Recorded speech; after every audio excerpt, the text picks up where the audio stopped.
What if I told you that the most powerful weapon of the Middle Ages wasn't the sword or the catapult, but a simple piece of paper?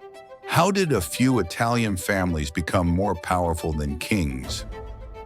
What was the dangerous invention that created the first millionaires and the first massive economic crashes? This is the story of how we moved from gold in our hands to numbers in a ledger. This is the rise of banking. In the shadow of the Crusades, an order of warrior monks, the Knights Templar, unlocked a secret more valuable than any holy relic: financial security. They created the first international banking network. A pilgrim could deposit his wealth in Paris and, with a letter of credit, withdraw it in Jerusalem. It was a revolution. For the first time, value could travel faster and safer than the person who owned it. Money was no longer just a physical object. It was trust, codified. This spark of innovation ignited in the bustling city-states of Italy. In Florence and Venice, families like the Medici didn't just run banks, they built financial empires. Their most powerful tool? A simple yet genius system invented by Luca Pacioli. Double-entry bookkeeping. For every credit, there was a debit. For every asset, a liability. This created an unbreakable mathematical truth of a business's health.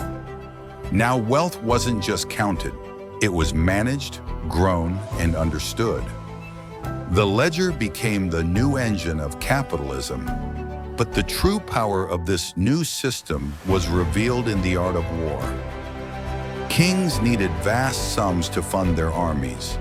The bankers provided the solution: the government bond. Now, not just nobles, but common citizens and merchants could loan money to the state, earning steady interest in return. This created an invisible thread tying the fate of nations to the pockets of their people. Wars were no longer won just on battlefields. They were financed in the bond markets of Venice and Genoa. Then in the 17th century Amsterdam, the most revolutionary idea yet took hold. To fund incredibly risky, but potentially rewarding, voyages to the East, the Dutch East India Company sold shares of its ownership to the public, the first stock. The Amsterdam Stock Exchange became a roaring circus of capitalism.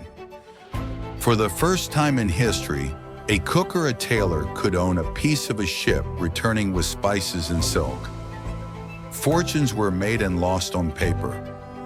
This was the dramatic, chaotic birth of the modern corporation and the stock market. But this new power had a dark side. In France, a Scottish financial wizard named John Law made a fateful discovery. A government could simply create paper money backed by its own promise. He founded the Mississippi Company, and a speculative frenzy erupted. Everyone from aristocrats to servants bought shares, dreaming of instant wealth from Louisiana's mythical gold.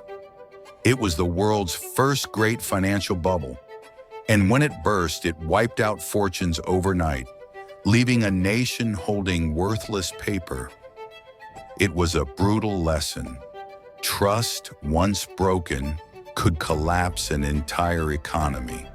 The rise of banking forever changed the nature of money. It was no longer a commodity.